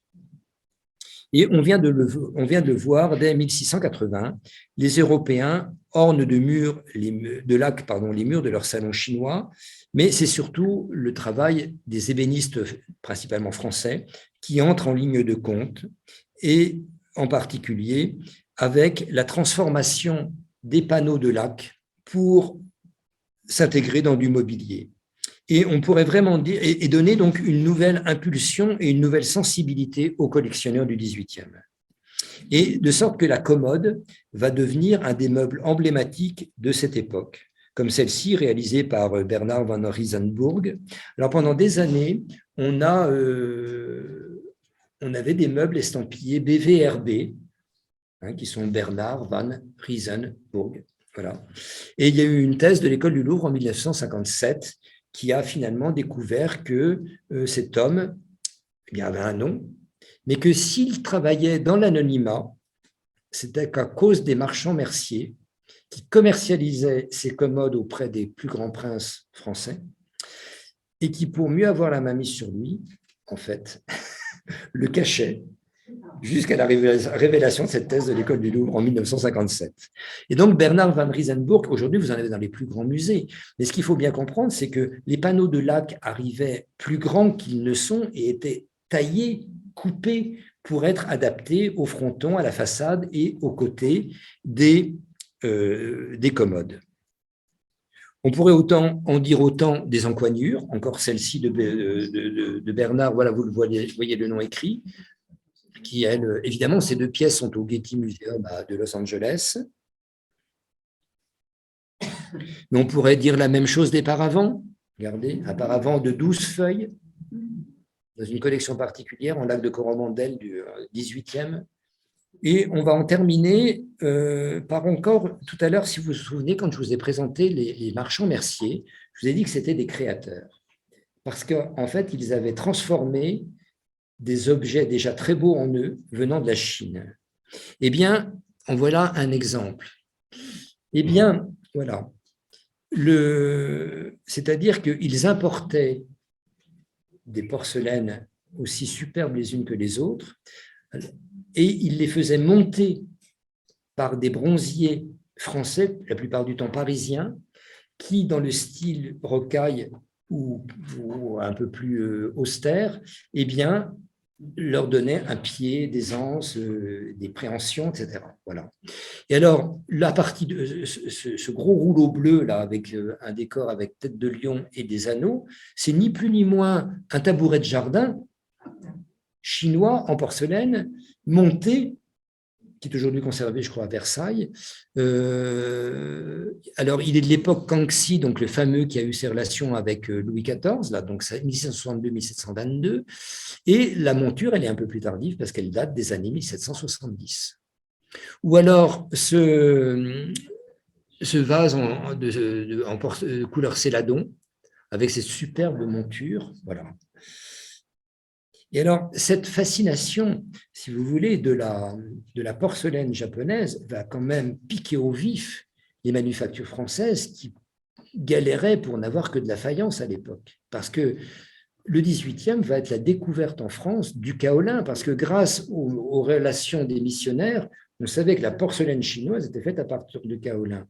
Mais nous, comme on ne savait pas où on trouvait en France, voilà, c'est à partir du moment où on en découvre plusieurs gisements en France, et notamment près de Limoges, eh bien que ça va consacrer l'essor de la manufacture de Vincennes, qui va devenir Sèvres ensuite, hein, et qui ensuite va devenir cette magnifique, alors pour abandonner carrément le style chinois, la manufacture de Sèvres va carrément, à partir du moment où elle fait de la porcelaine à partir du kaolin, eh bien, aura des objets montés comme cela et qui seront avec des décors chinois, mais qui seront typiquement français, et ce ne sera plus du tout de l'importation. Voilà. Et alors, il faut quand même rendre un dernier hommage à la Compagnie française des Indes, hein, comme ce très beau qui a quand même énormément importé de choses. Louis XV et son homologue, le roi d'Espagne, à l'époque, a fait venir, a commandé un service royal aussi, comme ça. Ça, c'est un service commandé par Nicolas Michel Jude, qui était chevalier de l'Ordre de Saint-Michel et seigneur de Soisy-sur-Seine. Voilà, je crois que c'est passé en vente il n'y a pas très longtemps. Voilà. Voilà ce que l'on peut dire pour ces pièces du mobilier. Je pense que vous pouvez être frustrés, mais on ne peut pas tout dire dans une conférence. Donc, j'ai essayé de cibler sur l'architecture, les jardins, les décorations intérieures. Mais toute cette mode, en guise de conclusion très courte, toute cette mode de la chinoiserie passera finalement en France à partir des années 1760, 1770, 80, hein, dans la mesure où notre pays restant le phare européen en matière de mode, eh bien, on passera à autre chose. Et ce qui expliquera que dans les pays voisins que nous venons de parcourir, nombre de ces trésors, ne suivant pas forcément la mode française, eh bien, ont été conservés et constituent des témoins uniques de l'importance de la Chine en terre d'Europe à partir du XVIIe siècle et pendant tout le XVIIIe siècle. Je vous remercie. Merci beaucoup, Pascal. C'était vraiment passionnant, cette plongée dans la chinoiserie. Dans la chinoiserie, voilà. D'où l'expression aujourd'hui, arrête de faire des chinoiseries. Ça vient de cette époque-là, hein, c'est très simple. Voilà. Donc, j'ai essayé de vous présenter des exemples aussi variés les uns que les autres, aussi séduisants. Je pense que tous sont fascinants, si vous voulez, dans la beauté des clichés. Voilà. J'ai dû un peu limiter mon propos, mais tout en étant un peu long quand même, et je vous prie de m'en excuser. S'il y a quelques questions, n'hésitez pas. Voilà, c'est le moment des questions. Si vous avez… Oui. Vous servez une pagode, bon, il y a un défi architectural, il y a un symbolisme des 7 chemins vers le ciel. À quoi ça servait? C'était un temple? C'est un temple. Un temple? Oui, c'est un temple. Ça montre un peu comme un phare, le ciel. Moi, je ne suis pas spécialisé de la religion chinoise, donc ne me posez pas trop non plus de questions dans ce domaine-là, mais pour moi, c'est un temple comme un autre. Donc, voilà, une pagode, je crois que c'est ça. C'est un endroit emblématique et symbolique. J'aurais une question, Laurence, qui fait suite à la précédente. Je ne sais pas si on m'entend. Oui, bonjour. Oui, on m'entend bien. Bonjour. Merci beaucoup. Justement, suite à la question précédente, on a vu que les pagodes servaient à prier et à méditer. Et comment se fait-il qu'il n'y ait pas eu d'influence chez nous dans nos églises et dans nos objets liturgiques? Alors oui, c'est une question très intéressante. Je vous remercie de la poser parce que architecturalement, il n'y a pas eu d'influence, j'allais dire, architecturale ou même dans les objets liturgiques. Ça, j'en suis quasi certain à 99,99%. En revanche, se termine le 31 janvier à l'abbaye royale de Fontevraud, dans la vallée de la Loire, une superbe exposition sur les vêtements liturgiques. Et si vous aviez le temps, madame, d'y aller, vous verriez de très belles chasubles avec des tissus chinois, des pagodes pour le coup, qui ont été préservées. Il y en a, je pense notamment à deux très belles choses. Et le commissaire de l'exposition, que je connais bien, Anna Lécher, a présenté deux tissus absolument incroyables de conservation. Il y en a même trois, excusez-moi, j'en oublie une. Oui, il y en a une troisième exposée qui est à plat et les deux autres sont accrochés, de décors où on voit précisément des pagodes. Mais alors donc, pour répondre plus précisément à votre question, dans le vestiaire liturgique, il y en a eu. Dans l'architecture et dans le mobilier liturgique, je n'en connais pas. Alors, quelle est la raison? Je ne peux pas vous dire. Voilà. Mais peut-être avez-vous des idées ou des hypothèses. Parce que c'est vrai que les jésuites ont quand même… Alors, les jésuites ont été… voilà. Alors, Molsheim, qui est une terre jésuite en même temps, en plus d'être carthusienne, a eu il faut reconnaître que les jésuites ont un rayonnement extraordinaire avec toute la Chine, et que c'est précisément… ces deux chasubles qui sont exposés à Fontevraud, viennent précisément, je pense, par des jésuites, si vous voulez, qui ont été rapportés, ou venus par des familles, qui en ont hérité ou ils ont pu les récupérer. Parce que c'est grâce aux jésuites qu'on a pu finalement créer des liens avec la Chine. Bien sûr, c'est grâce, parce que n'oublions pas que, en plus des premiers ambassadeurs que Louis XIV envoie auprès du Siam, puis de l'empereur Kangxi en Chine, il finance sur sa cassette personnelle la mission de 6 jésuites qui sont des astronomes. Enfin, j'allais dire, il fallait toucher les Chinois par la culture à laquelle ils étaient sensibles. Donc, l'astronomie, la médecine, la philosophie, la littérature. Voilà. Et donc, c'est très étonnant, il ne va pas envoyer des savants français, j'allais être méchant, il y en avait-il peut-être pas, qui avaient la culture des jésuites à l'époque. Non, mais c'est ça. Et qui fait qu'aujourd'hui, c'est grâce… Les jésuites ont vraiment été un vecteur incroyable de cette transmission au XVIIIe, déjà au XVIIe, puis au XVIIIe. Oui, et il y a un livre d'Alain Perfit qui date de… Enfin, Alain Perfit est décédé depuis très longtemps. Donc, le livre date d'il y a peut-être 40 ans, sur justement cette ambassade au fin XVIIe siècle vers les Chinois. Donc, ils expliquent qu'ils arrivaient avec des horloges pour plaire aux Chinois. Et on les faisait attendre dans des salons pendant des semaines avant de les recevoir. Oui, c'est un bon livre pour qui est patient, parce que c'est un livre qui peut être un très bon un complément de ce que je n'ai pas pu tout vous dire. Voilà. Merci. Donc, merci à vous. Moi, j'avais une question sur les panneaux de lac. Oui. Vous en avez parlé à plusieurs reprises, aussi bien pour le mobilier que pour la décoration du salon. Je vais vous demander, ces panneaux de lac étaient importés de Chine? Ah oui, directement. Oui. Ou du Japon, certainement. Le décor était déjà peint quand il arrivait? Ah oui, oui. Le décor une fois. Alors, non, c'était du Made in China complet, si je peux me permettre l'expression. C'était conçu en Chine, réalisé en Chine et importé de Chine en l'état et reçu en l'état. Après, il va y avoir à Paris Denis Martin, qui va être un ébéniste, qui, à une époque où il va vouloir populariser et vulgariser, entre guillemets, cette mode du lac, et il va faire ce qu'on appelle du vernis Martin, le fameux vernis Martin, où il va peindre des décors chinois sur du mobilier, mais ça sera fait, là, pour le coup, à Paris. Voilà. Mais ce que nous avons tout vu, là, dans les grands sites princiers ou royaux, vient de Chine ou du Japon.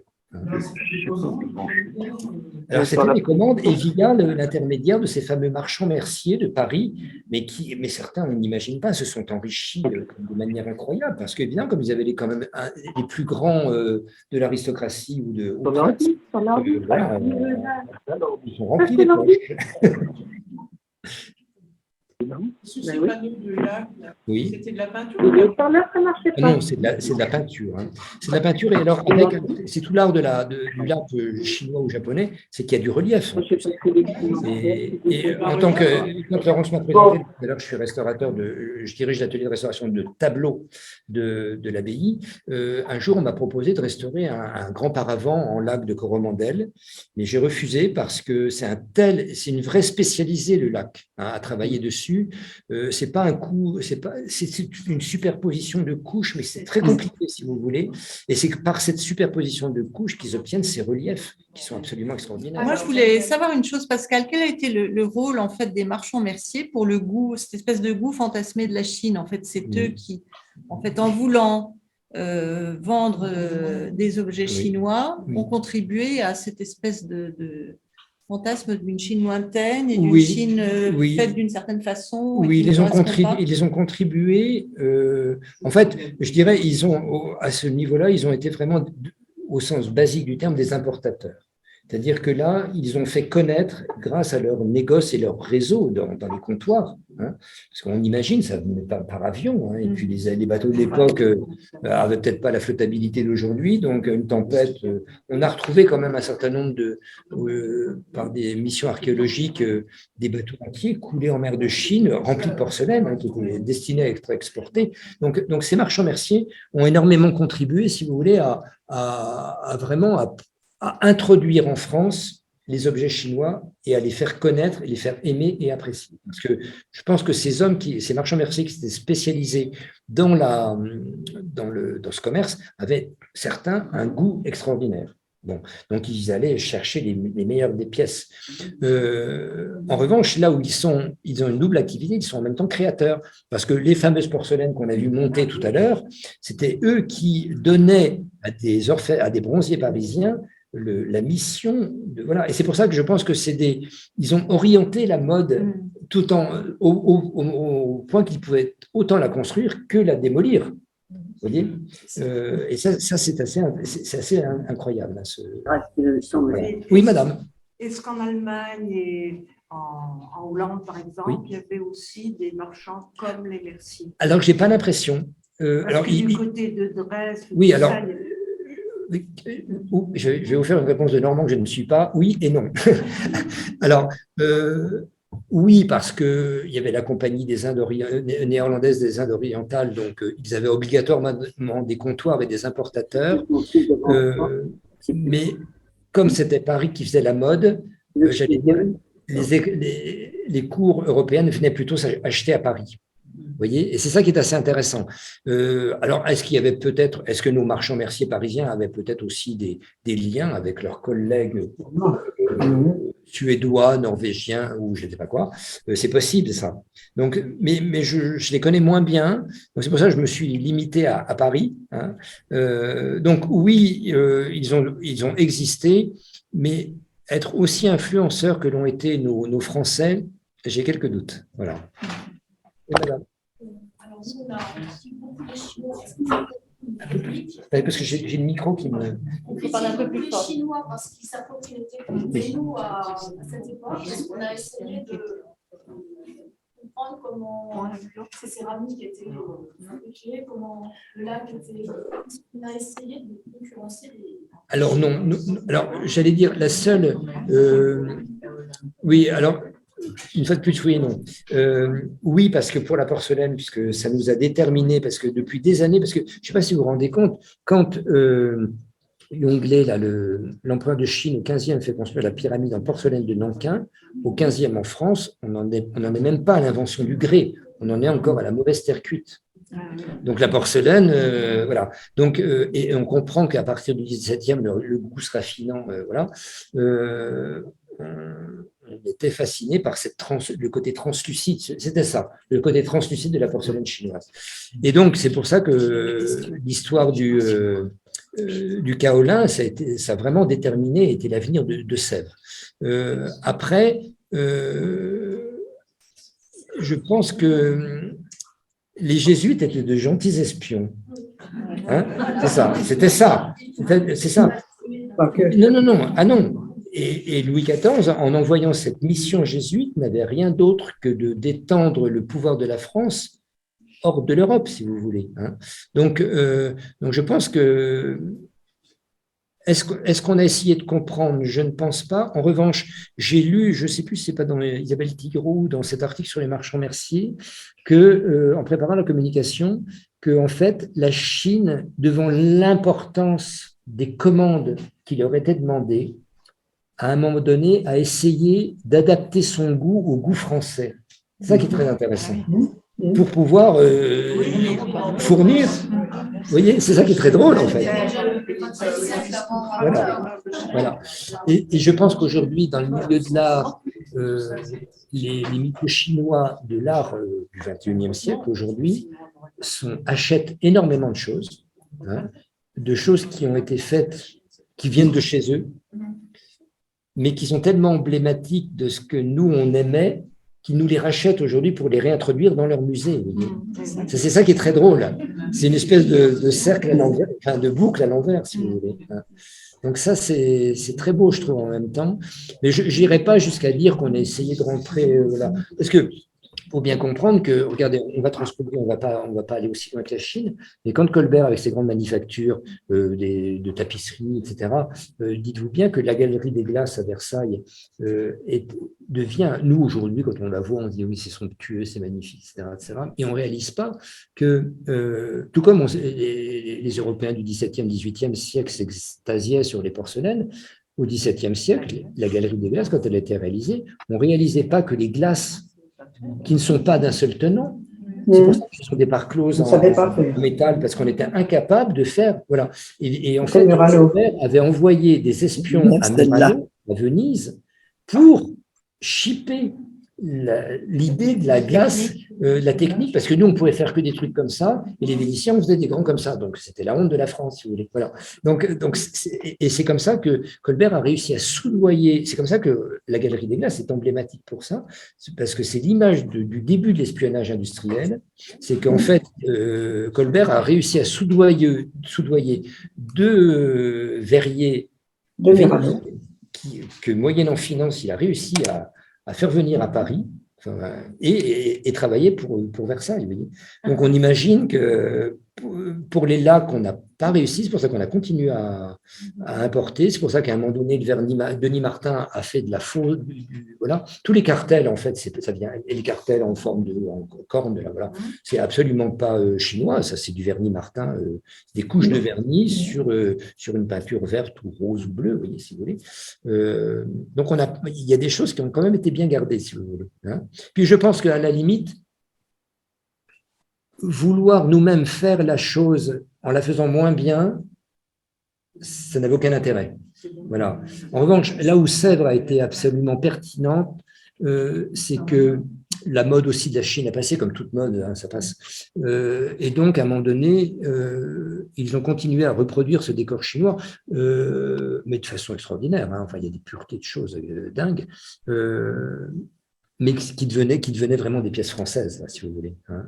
Et après, mais vous, ici à Strasbourg, avec les frères Anong, là, la mode de la chinoiserie, vous en avez… allez au Rouen, vous avez plein de choses. Hein, vous voyez, après, vous connaissez mieux que moi. Puis-je poser une question? Oui, je vous en prie. Je voulais prendre votre question, voilà, Bénédicte. Oui, merci. Allez-y, posez-la si vous voulez. Oui, donc pourquoi la couleur bleue? Est-ce symbolique? Est-ce technique? Est-ce politique? Parce que lorsque l'on pense à la Chine, c'est plutôt la couleur rouge. Oui, alors, mais c'est la rouge, oui, on est bien d'accord. Mais c'était le bleu était le bleu du ciel, le bleu céleste.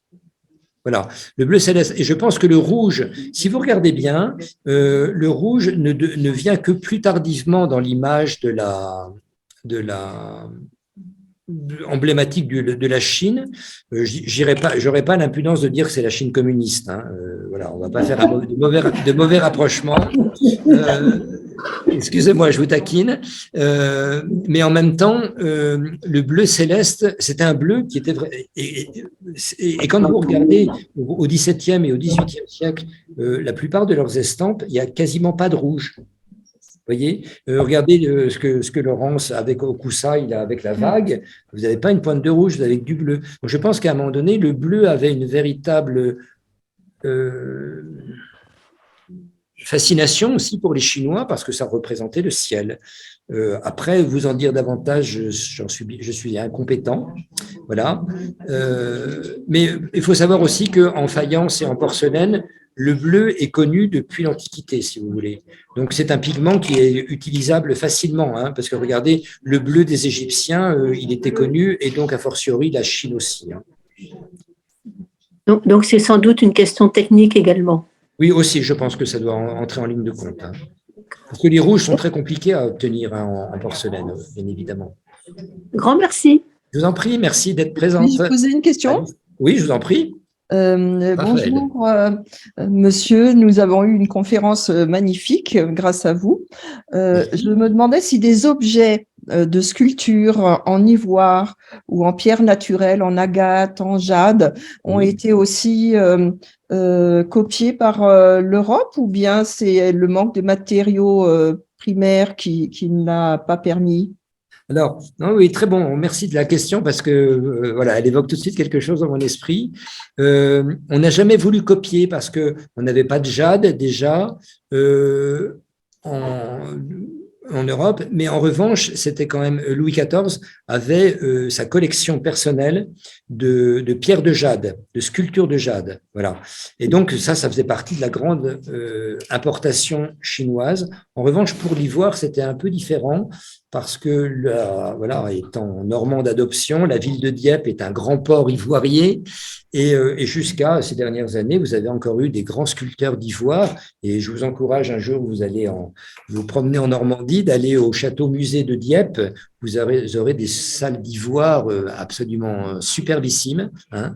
Voilà. Et donc les pierres dures, ce qu'on appelle les pierres dites dures, ont plutôt été importées. Parce que c'était très chic, enfin j'allais dire, c'était voilà, on n'a jamais voulu les copier, et peut-être tout simplement parce qu'on ne savait pas, hein, vous savez, je pense que la France peut être très opportuniste dans son art, elle importe quand elle ne sait pas faire, en fait, hein, je crois. Merci. Alors, il y a une dernière question, il y a une question là, qu'on sur voit. l'influence des jardins chinois sur l'ordonnancement des jardins européens, parce que ça a été aussi un temps, je pense. Oui. La personne, Sylvie, est présente, là, non? Elle doit être là, Sylvie, mais je ne sais pas si elle veut poser la question en direct. On ne voit pas son micro, elle a son micro coupé. Ouais. Alors, oui, je suis là, oui. Oui, bonjour, bonsoir. Oui, bonsoir, merci beaucoup.